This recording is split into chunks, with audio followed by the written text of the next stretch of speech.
Hey all you cool cats and kittens, and welcome to Cinema Savvy, where today we are going to be reviewing Tiger King, the absolute, just extraordinary documentary that seems to have taken over not just Netflix, but the entire world over the last few weeks. Or how long has it been out now? Been out a few weeks already, guys? 2 or 3 weeks, has it, I think? A couple. It feels like everything feels like a long time ago right now, but it was definitely the last 3 weeks, maybe. Yeah. Well, we are going to be today discussing a couple of the points from this entire series, talking about the different characters. I say characters, they're people. I still can't get my head around the fact that most of the stuff that happened on this show actually happened in real life. It's not a mockumentary. This thing actually happened. If you haven't seen Tiger King before, then please go and watch it. Otherwise, this is going to make no sense, or it's going to convince you to go and watch it yourselves. Even if you watch it, it won't make any sense. That's the thing about it.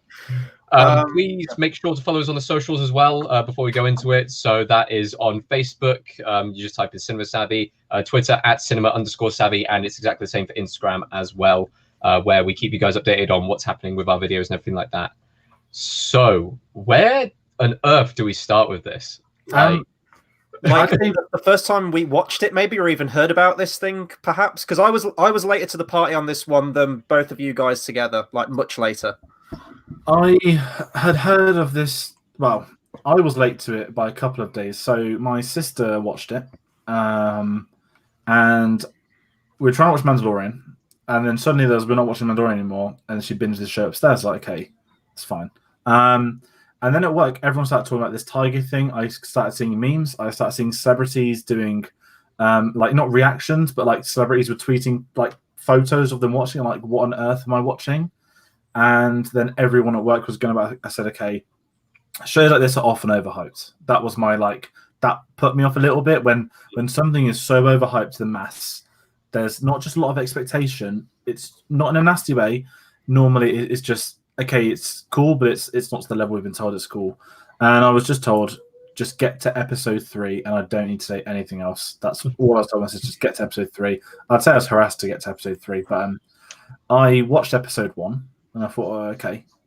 And then I got to the end of episode 2, where, I mean, we're going to do spoilers. They first give us information that potentially a rich husband had been murdered and fed to a tiger, and someone claimed inheritance. And I just sat like, oh my word, this is real. I think I started mentioning you guys at this point, like, guys, like, this show is mental. Like, I can't describe it. And I think I then did episode 3. I did the rest of them, and then I started getting on the memes. I couldn't send you guys the memes because I hadn't seen them. So I was like, "Can someone please watch this? Can someone please talk to me about this?" And then it just naturally happened. I think Tate, you were next, then Chris, you were after. It's a cultural phenomenon, and it's only been out 3 weeks. This is kind of, he's not just the tiger. He's like the king of quarantine. Like, has like become this god in the space of 3 weeks. That's my initial how I started watching it sort of vibe. Mm-hmm. So I actually I'd heard of Joe Exotic before the actual program had come out, but I didn't realize they were actually going to do a program on him. I watch a decent amount of John Oliver just in casual downtime and everything like that in his show, and he did a segment on him and his presidential campaign and everything like that. So I'd heard of him. I knew of him. I didn't realize he was that kind of eccentric of a character, that kind of just, I don't even know how to describe him, mythical beast, shall we say, of a human being. And I mean, George recommended it. I'd seen it come up on Netflix. I hadn't watched any of the trailers. I thought, do I go into it? And I thought, no, I'll wait. It can't be that good. I was one of those people as well. I was like, oh, it can't be that good. It just can't be that good. Ended up watching it with my dad. I watched the first 2 episodes on my own, and then I decided, look, I can't watch this on my own because I will go insane. Like with all the theories running through my head and everything like that, trying to figure out everything. So I needed someone to bounce off here for this one, and I got my dad in, and we watched all the episodes. And all I could say is just what an experience it was watching through all of the episodes. It was just completely mind-boggling. And I watched quite a lot of the Netflix documentaries that they put out. I don't think they've done one quite like this. Best way of describing it is if American Vandal, their mockumentary series, was an actual real thing with real people involved, this is what they would come up with. Like, it's one of those kind of concepts where the real life situation is way crazier than what anyone could have come up with in their head. Like, honestly, like it completely blew me away. Great documentary, brilliant, like can't fault it. But now we're gonna obviously go into what actually happened and stuff like that. I was going to say, I was late to this one because I don't know, with things, when things are like a phenomenon and like you go onto Facebook and everyone on your friends list is like, so and so is watching Tiger King, all the way down. With things like that, I always stay away from it. It's one of the reasons that I was really late to watching Breaking Bad, because that was a show everyone was talking about, and I'm not disputing that it's not good, but for some reason when you see it everywhere, I always just stay away from it, because it's just, I'm seeing it almost 24/7 anyway. The last thing I want to do is watch more of it myself. So it was kind of one of those things, and it was always the thing of, well, is it really as good as everyone's saying? And plus the fact, I don't really watch many documentaries. I've always been more of a film guy. I honestly don't tune into a documentary unless it's one that everyone's absolutely talking about. And I just had some downtime one day, and I was like, I'm bored. I'll see what it's like. So I watched episode 1. And then by the time I rolled around to episode 2, I watched 2, 3, 4, 5, 6, and 7. I marathoned the entire rest of the series. This is very, very entertaining, incredibly watchable. You could watch this in a day. It's structured in a way where, like, the very final 5 to 10 minutes is so enticing that you have to see what happens. And obviously Netflix is structured in a way where when it hits the credits, it automatically takes you on to the next one. It's very, very smart of them to do that, because I always end up doing it. And here we are, yeah, Tiger King. So I didn't know who Joe Exotic was outside of the memes beforehand or anything like that. But now I'm so glad that I do know who Joe Exotic is. This guy, all of the personalities in this show. George, you said that you don't know how to describe the show. I think you have described it perfectly when you've said that it's basically South Park come to life. Tate, you mentioned like they feel like characters, and they do. It feels like you have to keep reminding yourself that this is real life. It's a documentary. This really happened. Everything that transpired was a thing. And you're not watching like an episode of My Name is Earl or something where these are just like really like colorful white trash characters. You know what I mean? It's amazing. The personalities in this across the board as well. Like Joe Exotic is the guy that, you know, it mostly focuses on, and quite rightly so. But I want to say like the supporting cast, but the people surrounding him. You know, you've got this guy, Bhagavad Ental, who's like this cult leader, who's got like this polygamous cult leader, and you've got Carol Baskin, who's framed as the unintentional sort of antagonist. But really, everyone in this show is an antagonist. No one is a good person in the show. I was going to say, probably the most normal person in this entire show, I think Screen Junkies pointed out when they did their honest trailer for it, was the guy who was based off, like Scarface was based off him. Yeah. Like, the most normal guy in the entire documentary. You had like oh look, the nicest person is the guy that's had people chopped up and says on camera, well, I didn't chop them up. Like, you know, I told someone to, but I didn't do it. Like he says it on camera. What amazed me with this show was what they established early on. I mean, we're going to do spoilers. Like it's impossible to talk about this without actually talking about the details. But what really hit me early was the way it worked in episode 1 felt like reality. Each episode felt like an entire season of TV in terms of themes. Episode 1 was like reality. Episode 2 was like a rivalry, like sort of rival series. Episode 3 was a murder mystery. Episode 4 was, I want to say, it's a blur now, but the political episodes, his campaign. Episode 4 wasn't his campaign. I think that was episode 5. Was that 5? Yeah. But like 6, you have like true crime with him getting behind bars. 7, you've got around the whole seven episodes is like 7 seasons combined. And I've not watched episode 8. I won't watch episode 8. I will say that firstly. It's just an after show, them talking via Skype because got so famous. Let's chuck out an episode as soon as we can. But the people, the characters, it amazed me. They're real. Even again back to the hyping. Everyone's like, "Oh my god, you won't believe the kind of people on the show. This is America being American." To me, I don't know if that's classified as a racist term, but you know, if someone says Americans being Americans, that's to me like a lot of other things. I didn't expect this. This wasn't Americans being Americans. This was like the Southern Americans of the Southern Americans, of the cousins that are their brothers. You know, that kind. And no one will wait. I'm actually quite surprised. Was there any incest? Definitely. We don't see it, but some of these people definitely. I mean, I don't even know where to go next.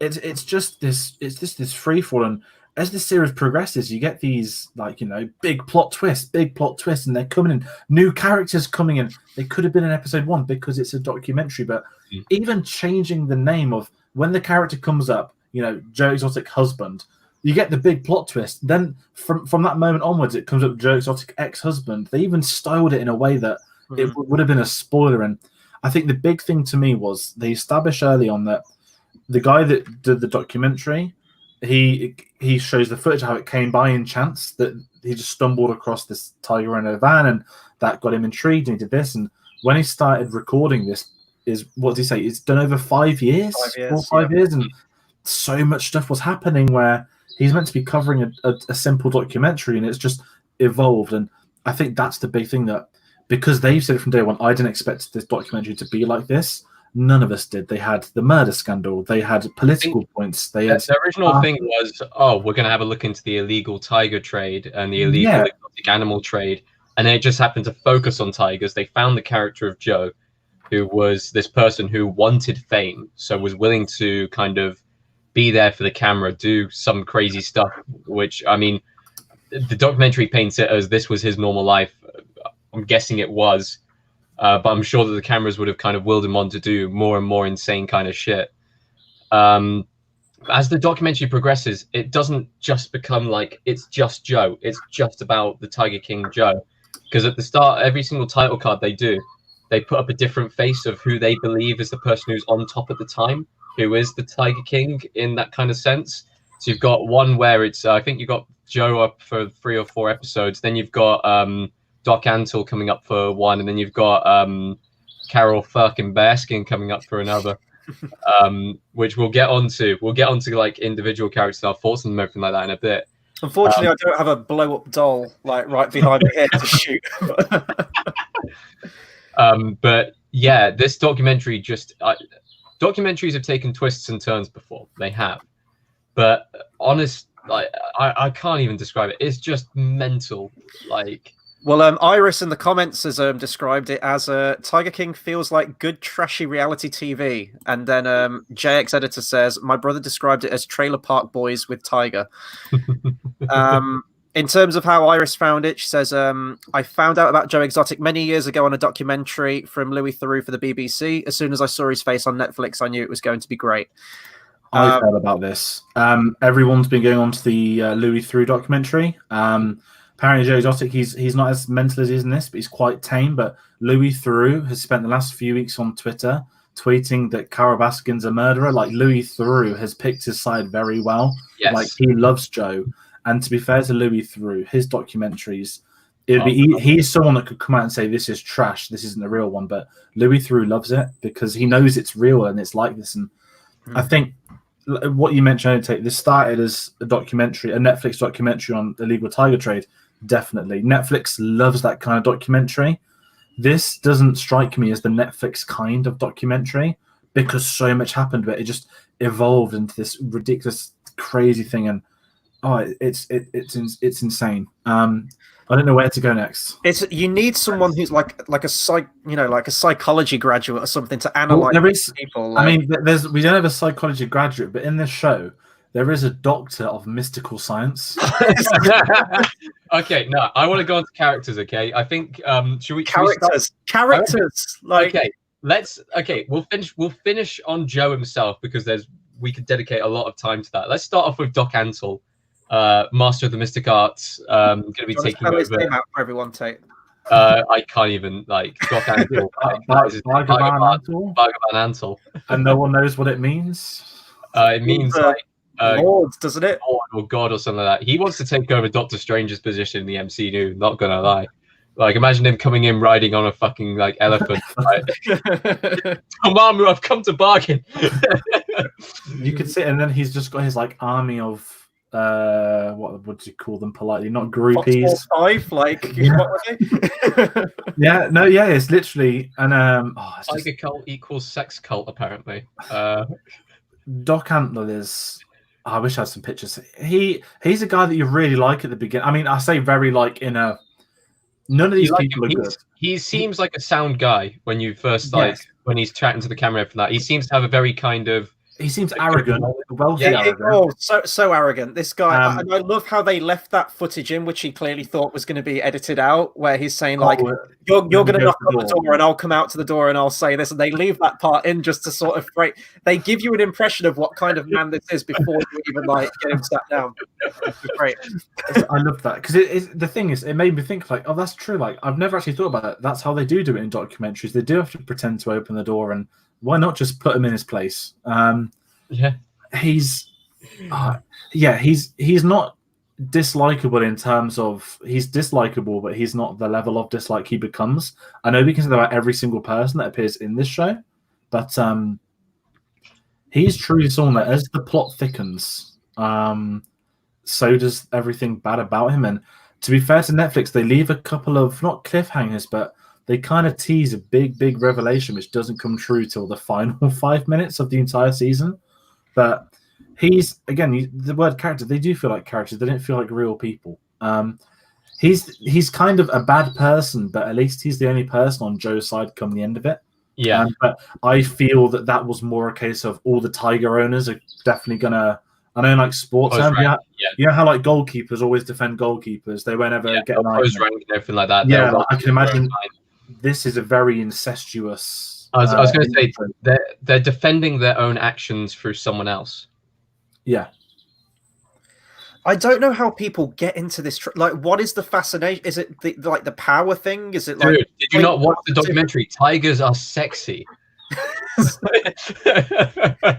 I was watching Red Letter Media's review of this actually, and apparently an article has come out where they found like a taxidermied tiger in Joe's apartment with a hole cut in the mouth and a hole cut in the and all kinds of weird stuff. I don't even want to think about it, but is it like the complete narcissism, like having control over this really powerful animal, and then you show that with like Bhagavan having control of all these women and this cult and everything. It's mad. Carol Baskin, the sheer hypocrisy of this woman. That was the first thing murderer Carol Baskin. I got banned from their Facebook page for commenting Carol Baskin's a murderer on a live video.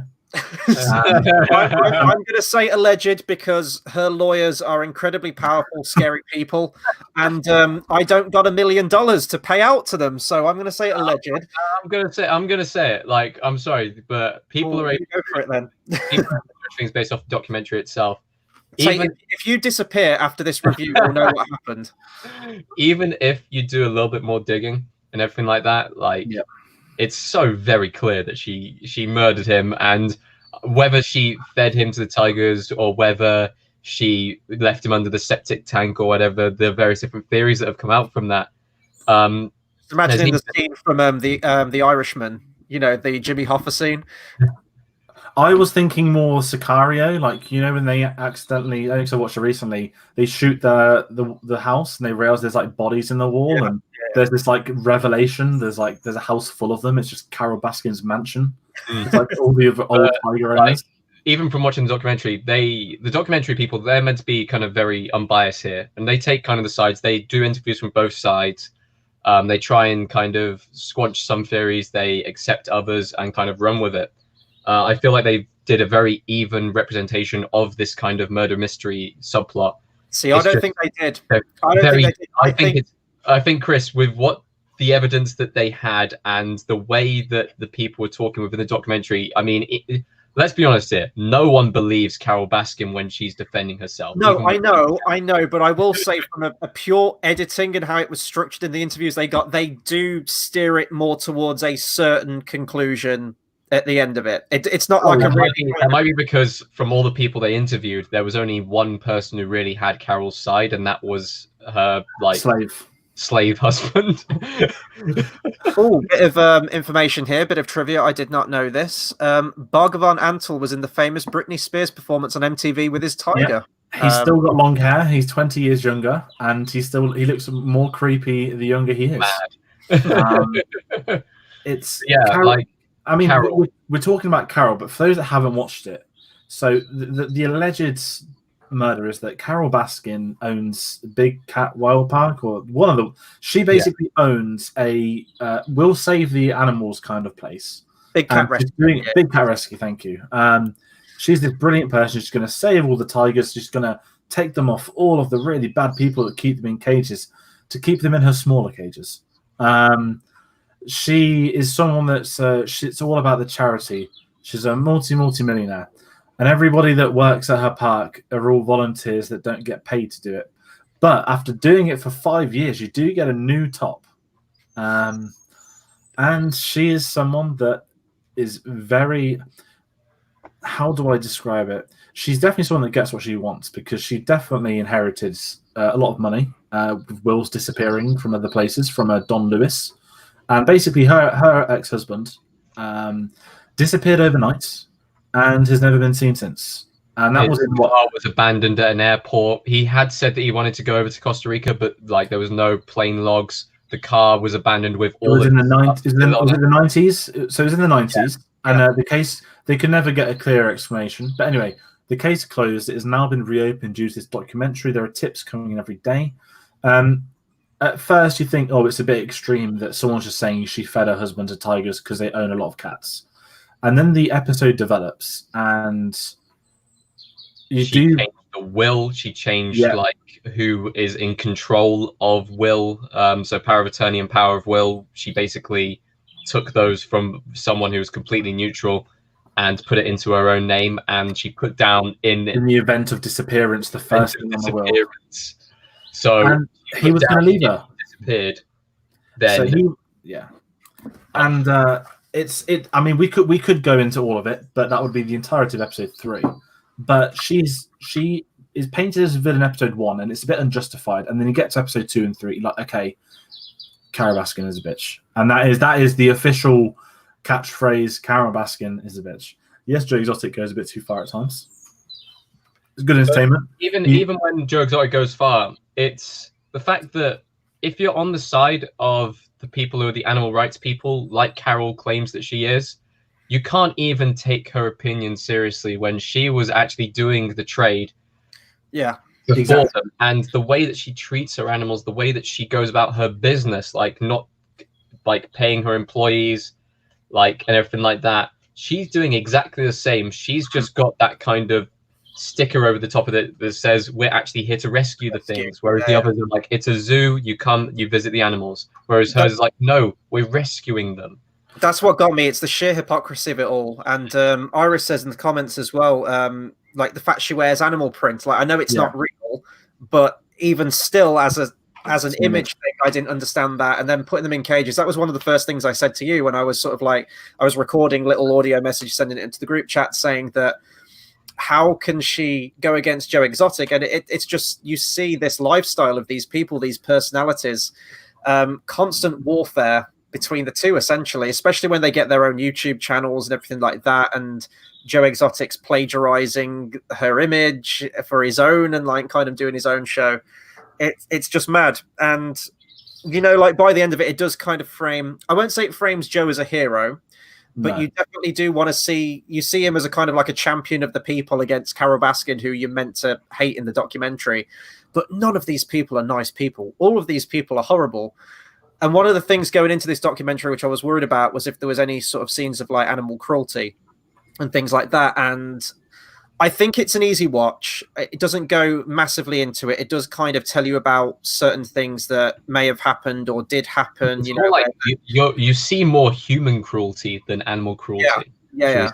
But you get like things about euthanizing tigers when they hit a certain age because they're expensive to keep, and the whole cub thing. And you get told that you see some animals pacing in cages and everything like that, which isn't nice to see. But and then as the series goes on as well, and like Joe's obviously like bleeding money, and they haven't got enough food, let alone to feed the tigers. They can't even feed their own people with expired meat from Walmart. Like, what is going on with this show? It's mad. The expired meat that was fed to the tigers and also fed to the customers who went there and had a pizza. Yeah. Oh man. One thing, the final thing I say on Carol, because I want to talk about all this stuff as well. The bit that summed it all up, you can take away Joe wanted to murder, you can take away everything, you can take away anything Netflix told you. Someone that wants to save all the tigers wins a court case. Instead, she asks for $1 million and to take his parents home. She doesn't ask for the actual animals to take away and be saved. She doesn't want to ask for the animals. Situation.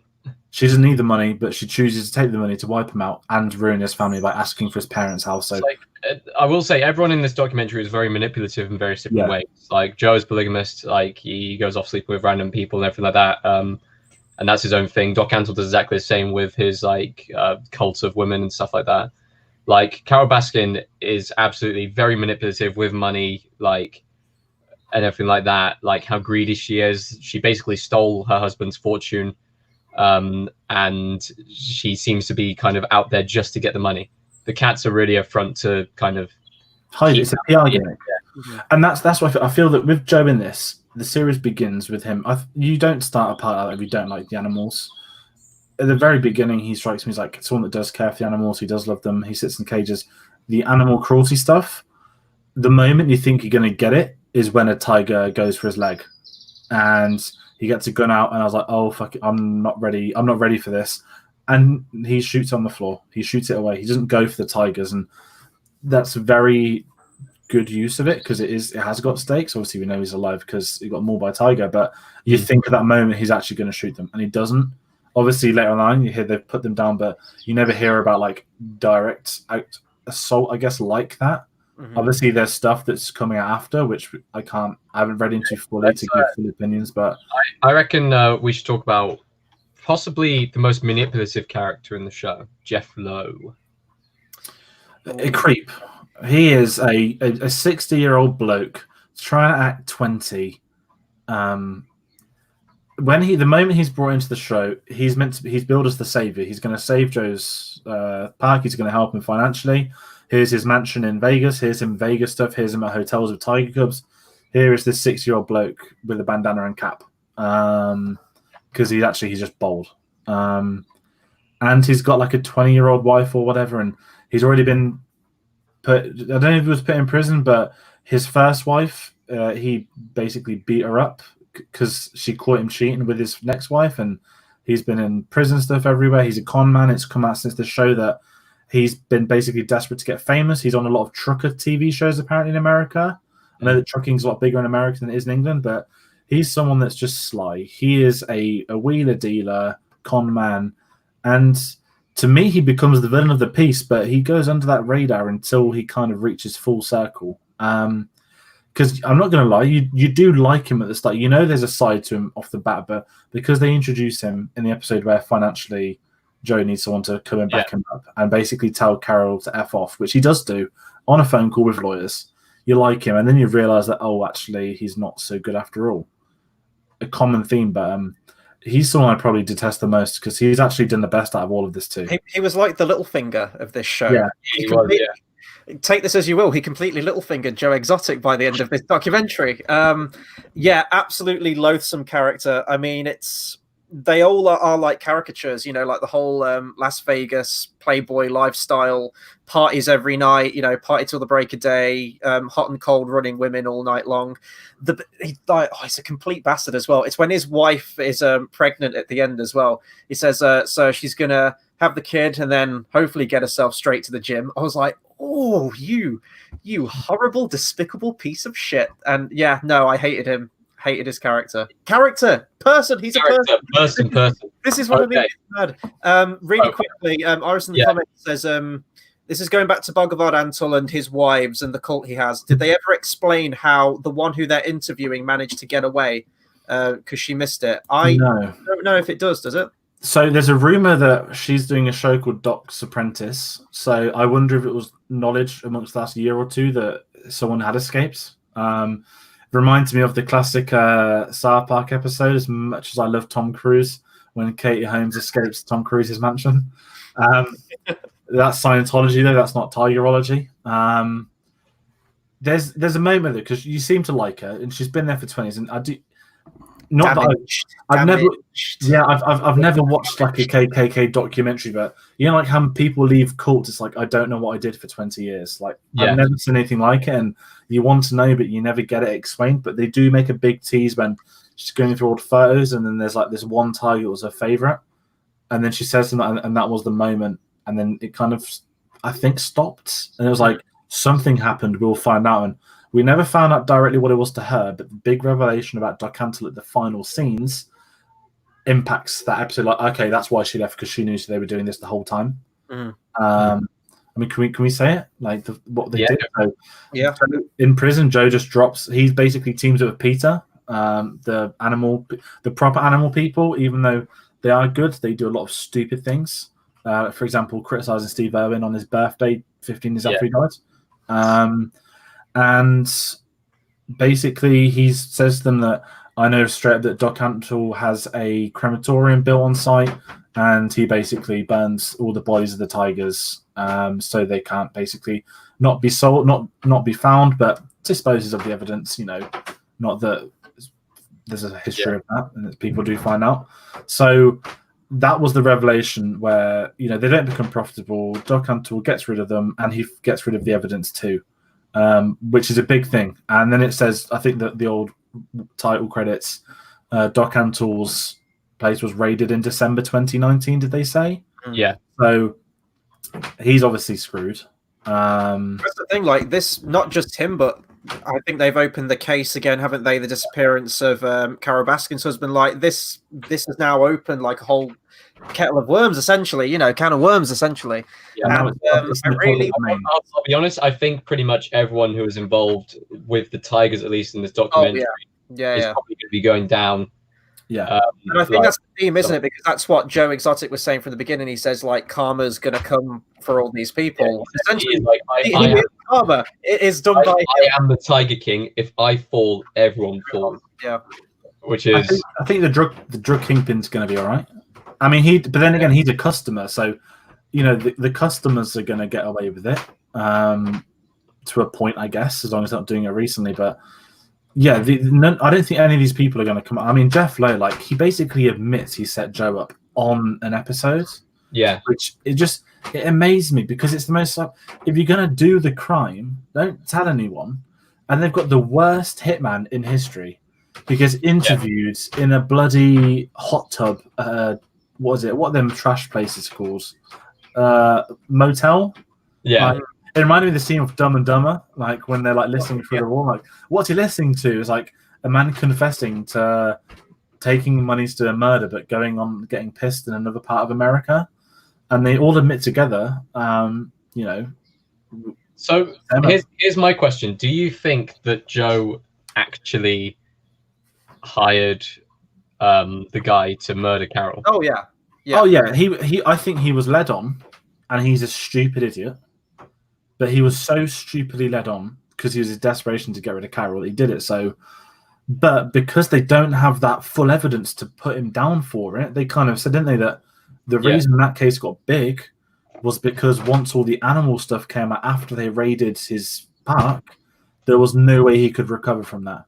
Because if you are on a jury and you do have this murder case, and then it comes out, by the way, this guy has all these dead animals. We've just found after we've started raiding it all, he definitely would have killed it because he killed animals. That's kind of, I felt the vibe was.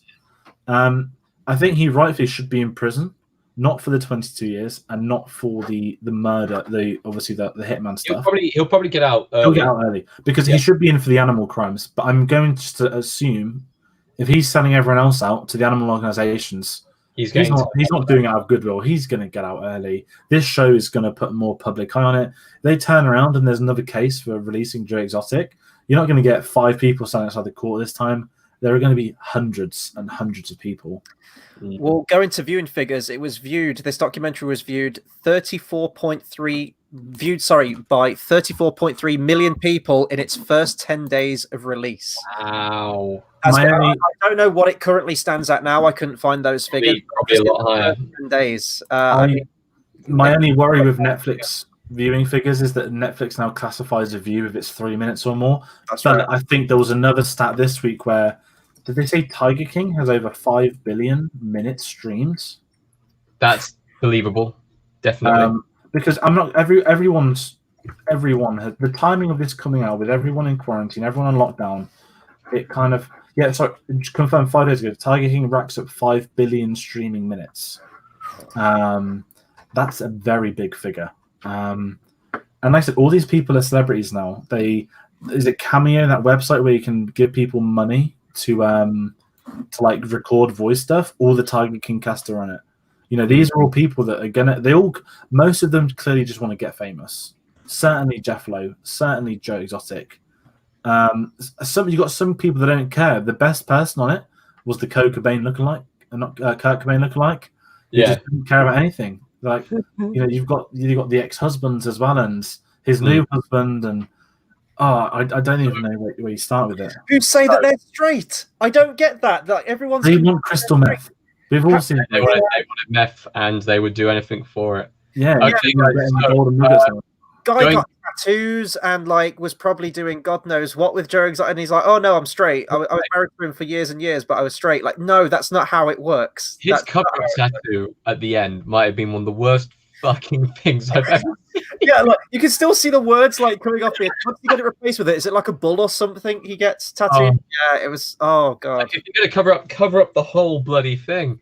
The bit I do feel sorry for him is that he said that he did most of his interviews with all of his teeth because he got new ones last year, and I think he kind of lashed out on Netflix for not using a single bit of footage from his new stuff, which I do feel a bit bad for. I know that it's kind of a meme that it is the teeth, and I do understand why Netflix made that decision, although I do feel very sorry for him.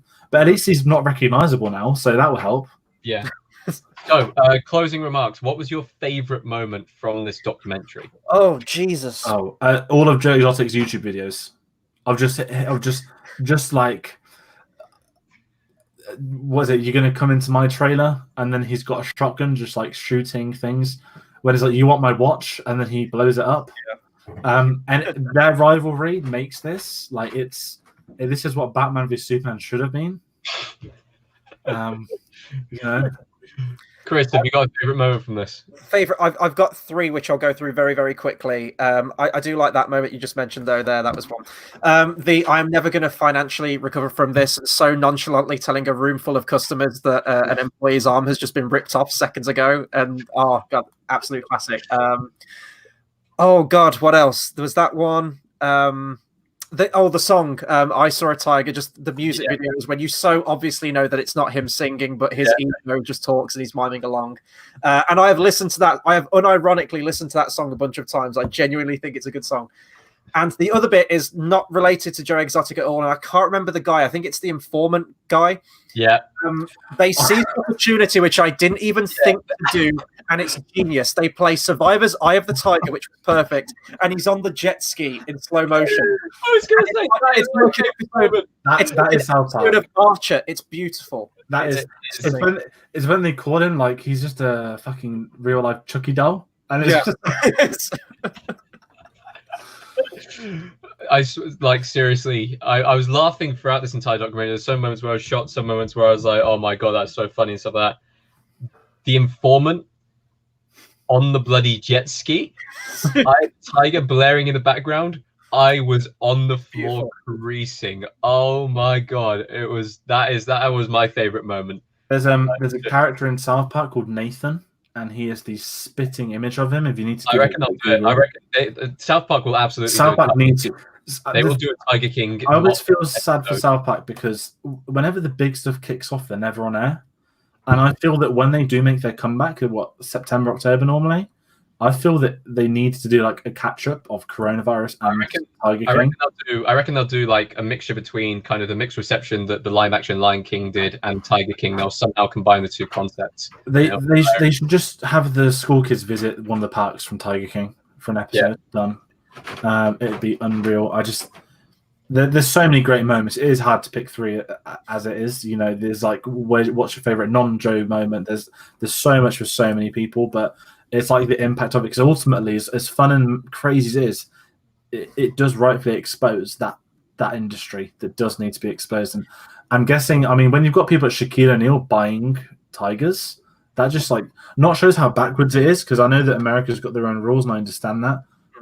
But the fact that celebrities could just buy tigers, like, is Shaquille O'Neal going to feed them? Like, I know he's rich. I know he's paying people.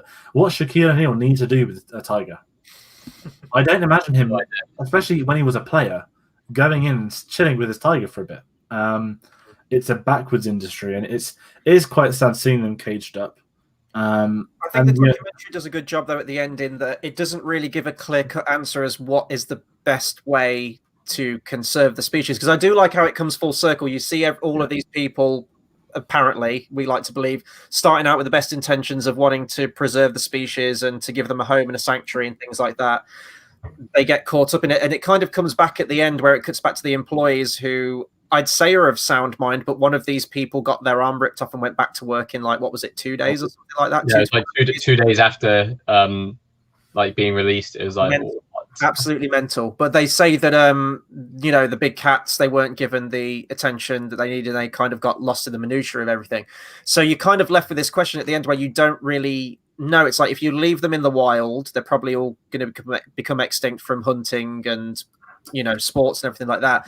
But if you put them in cages, you are gonna, you know, you're tipping the line. You're on the edge of the blade of going into this very horrible, money-grubbing world of these cats being exploited, and there's no sort of clear way to go about it.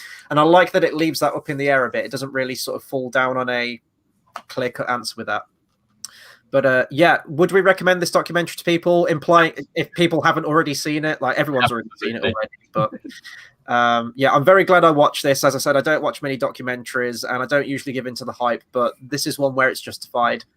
I think it's a bit awkward because obviously they are so meme-worthy and they are very entertaining people, but we do have to remember that these aren't very nice people. And hopefully we get some more developments on this. I'd like to see a follow-up documentary at some point. Will we see Joe Exotic get released from jail? Will there be like this great Shawshank Redemption moment where he's just in the rain outside, just lifting his arms up as he gets out? He is going to drop the sickest music video. He's probably going to have, like, he'll have some famous person like giving him a sample track and stuff like that. He'll have some like his backing singers will be like fucking Beyonce and I wonder what he's going to do next, though. I feel like one of those reporters, like, what are you going to do next? What are your plans? Like, he won't be able to work with animals again, so maybe he'll get a, I don't know, music career out of it. He'll probably get a reality TV show. He'll get a reality TV show. That's what hit me more as a final thing. Sorry, America. It just summed you up. This man got 18% of your votes to become mayor. Like, yeah, he probably would have done a better job than Trump, though. Just saying. Ooh. Imagine him in the White House. It'd be hilarious. That's how we take care of ISIS. And on that bombshell, I think we should round off. So that is our sterling, glowing response to Tiger King, Murder, Mayhem, and Madness. If you haven't checked this out already, I think everyone in the comments has already seen it. But if anyone's discovering this, check it out. It's worth it. Like, it might not be your kind of thing, but trust me, it will keep you hooked. It's designed to be that way. This is a very easy watch. You'll marathon it in no time. And if anything, it's an experience. It's something to think about. It's something to talk about. And the memes are great, as always. So that'll do it for our review on Tiger King. Be sure to hit subscribe. I'm going to very quickly bring up all the links on the bottom. Follow us on Facebook, Twitter, Instagram, all of that good stuff. And we have got a lot more videos planned, some more Battle of the Brackets, and something else planned that's going to go over a course of a couple of weeks. I don't know if we've announced that yet. We'll probably hold off on that for a while. We're also coming up to our anniversary in not too many weeks' time. So is it 5 years? 5 years. 5. Crazy. Half a decade. Wow. But yeah, so until the next video, we'll see you next time. Thanks for watching.